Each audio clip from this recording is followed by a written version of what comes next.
back to another episode of the Personal Trainers Who Care podcast. I'm your host, Vanya, and I'm joined by Patrick, one of our senior trainers from our Glebe location. And today we're going to be talking about mobility for desk workers. So, Pat, since we're in Ottawa, we have a lot of clients who are public servants. That's right. And they basically sit at a desk all day for work. Now, what are some common complaints that you hear from these clients? We get a lot of tight hips, tight shoulders, and back pain, upper and lower back. Yeah. I would say majority of the people that come in usually have one or all of that to say, and Yeah, I definitely noticed this myself as well. Back when the pandemic first started, all the gyms were closed. We went from a physical job, training people in person, to, training people online, right? Yes. So I found myself sitting in front of a computer all day long, working with clients. Yep. And that's when I also discovered these aches. Yeah, so it was like, my shoulder hurts, my back hurts.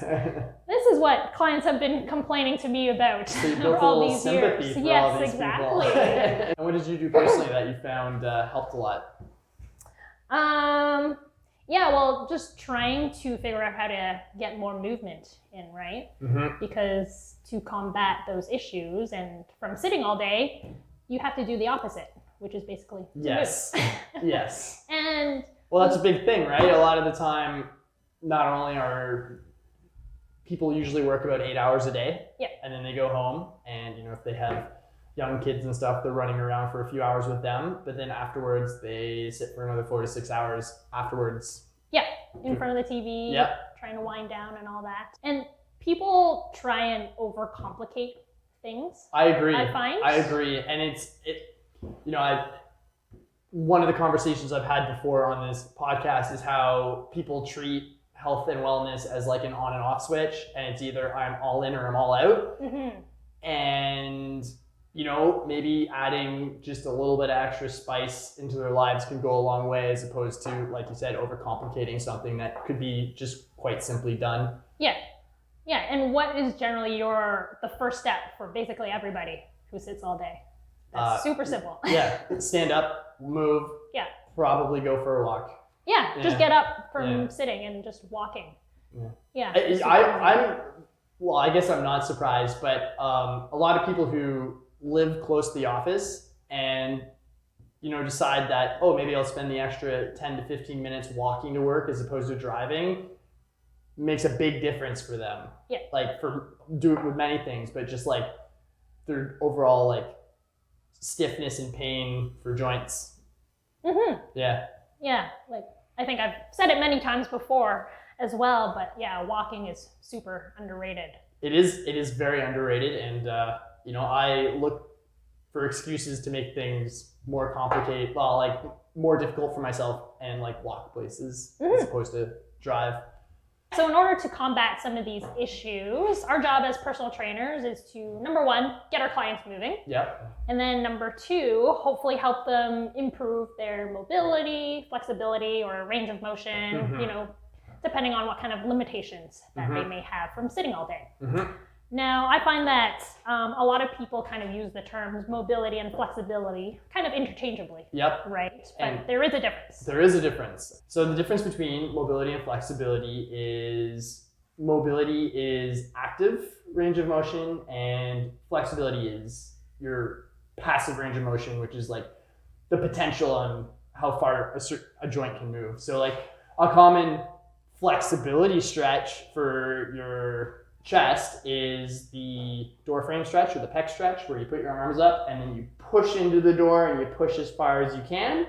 So that would be an example of flexibility, right?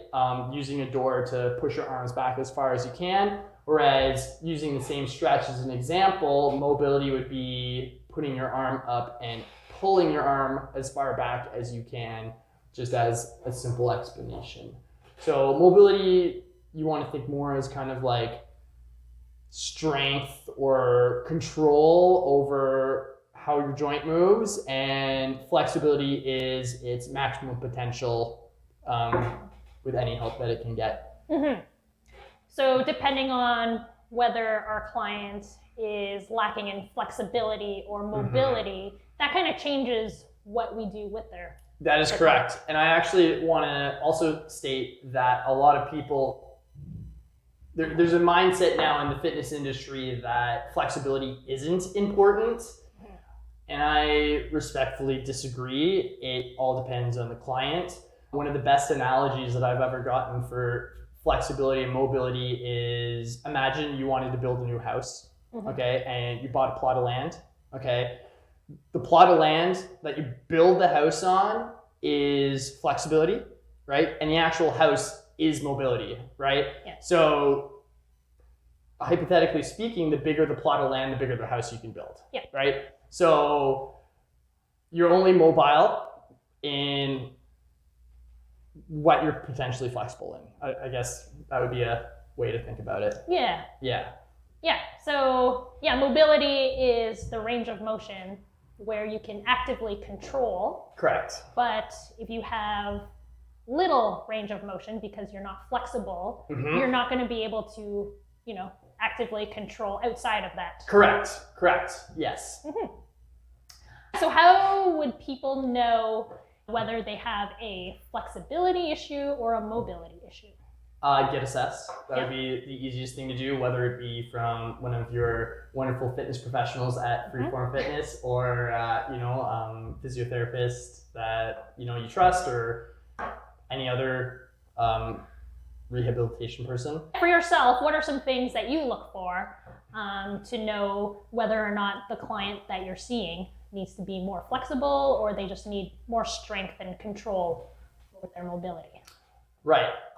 So first of all, we want to look at what their potential flexibility is for certain movements or exercises or just a joint in general. And then whether, they have a lot of flexibility in that joint. And then afterwards, follow up with a very similar test, but ask them to pull themselves in that position.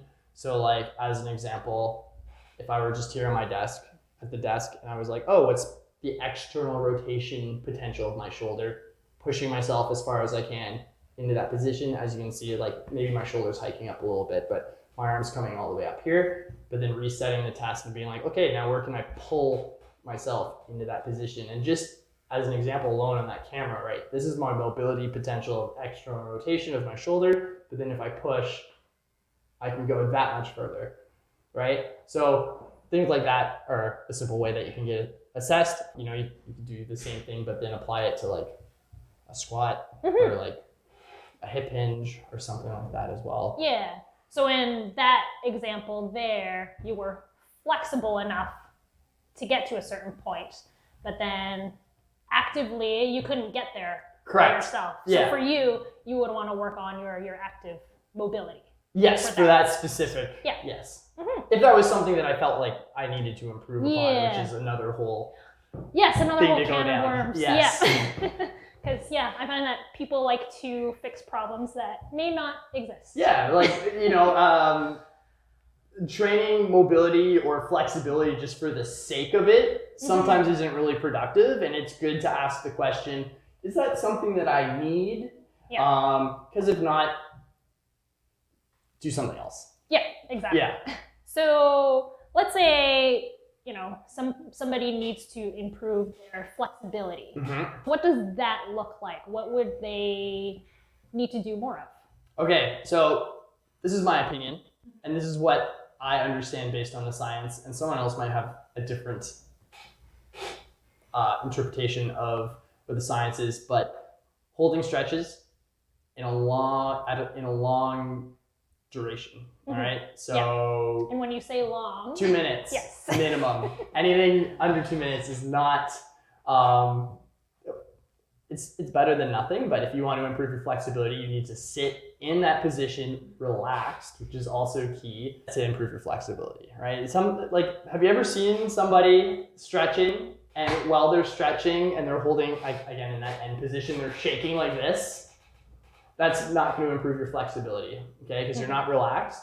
your nervous system, which controls how far your muscles lengthen, is not going to give you the extra range of motion because it feels threatened, right? So one of the important concepts that I like to talk to my clients about when it comes to flexibility is when you're stretching, hold the position for long durations, like we said, 2 minutes, but also make sure that you can breathe deeply in that position, and your stretch difficulty out of 10 should be like a 6 or a 7, right? So like you could probably go a little bit deeper if you forced it, but that's really not what you want to do. No. Yeah. Yeah, because again, going back to what you said about, you know, people having that all or nothing approach, they expect to be able to get to a certain point right away, right? Whereas like that dial situation, you kind of have to like slowly work your way up to, you know, whatever range of motion that you want to get to. Because there is that neurological component where if you're going past where your brain thinks is safe, it's not really going to let you get there. No, and it's not going to let you keep it either. So it's like slow steps. When it comes to flexibility and stretching in particular, you know, I find that in the past, stretching was something that was recommended to everybody. And then we've slowly moved into a don't point stretch where, ever. But there's always, you know, a happy medium in between. The general rule of anything when it comes to health and fitness related is you'll hear one side yelling something really loudly, and you'll hear the other side yelling something very loudly, and the truth is probably somewhere in the middle. We know that there's definitely people who would benefit from stretching. So for the example of, if you're not able to achieve a certain degree of range of motion passively or relax, then stretching might be beneficial for you. Yes. So who shouldn't stretch? Well, as we talked about before, is thinking about what you actually need, getting assessed. If you can already get there passively, you don't need to stretch. More mobility work in that situation might be more appropriate. So seeing whether or not your body has the capability to move within the ranges that you're wanting to move. Because I find that a lot of times people think that, okay, they base it on how they feel. So a lot of people feel tight. And which is subjective, right? And we want objective measurements, essentially. I talked to you a little bit about a recent example where I had a new client come in, so I did her assessment. You know, she had complained about feeling tight and you know, not flexible. But you know, the assessments I put her through, like she had great range of motion, even probably a little bit more than most people. So I said to her, you really don't need to stretch because you already have so much range of motion, right? So, you know, people, a big misnomer is that just because you feel tight, you have to stretch. Doesn't mean you actually are tight. Another example of people who don't need to stretch are likely people that are injured. It's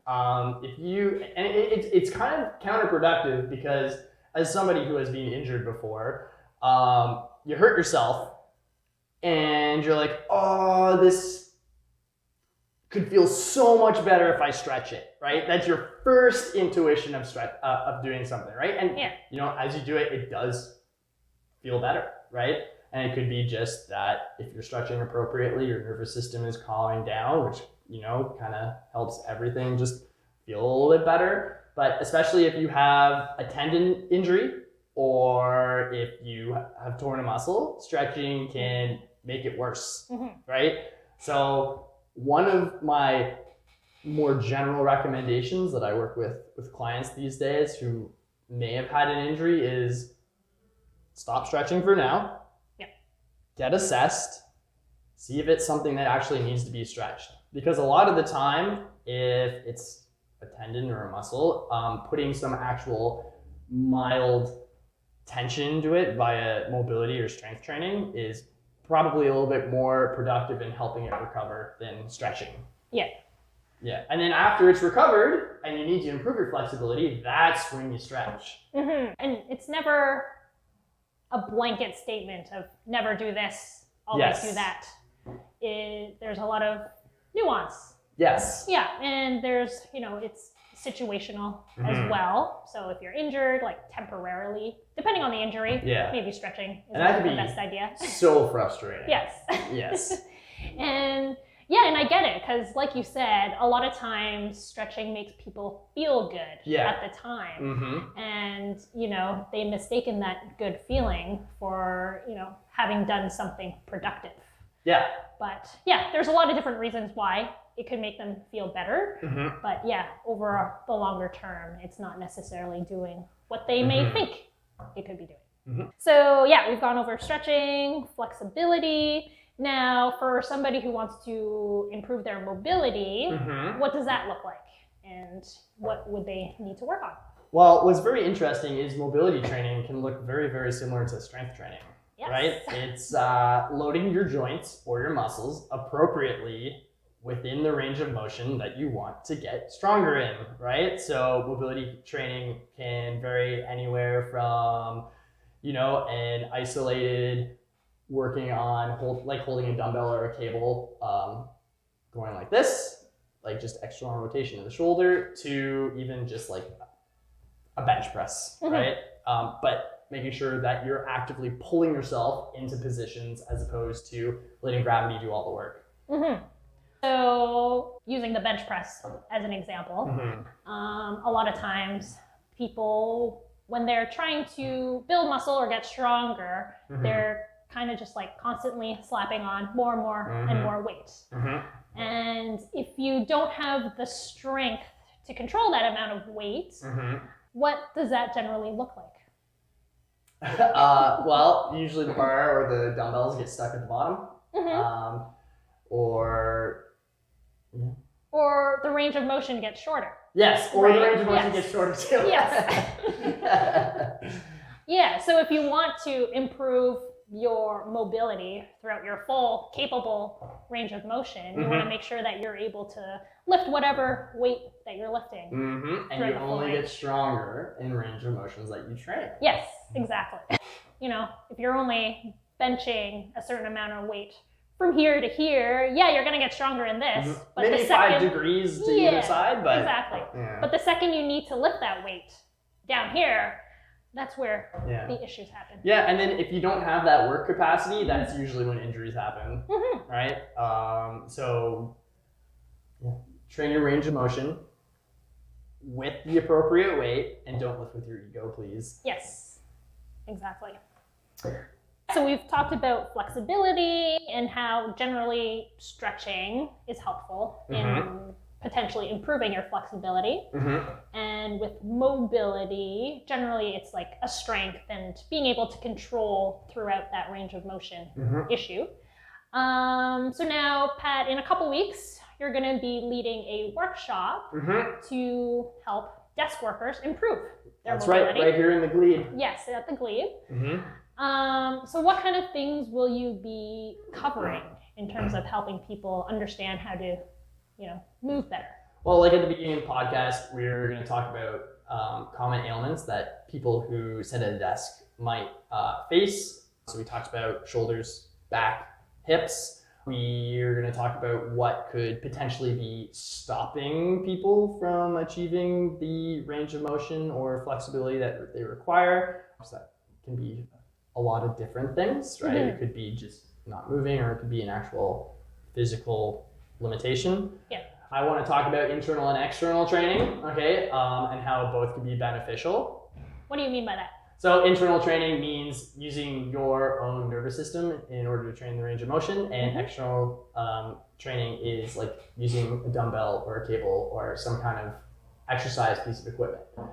And then we're going to go run through a bunch of different examples on how you can work on all those elements that we talked about earlier. Okay, cool.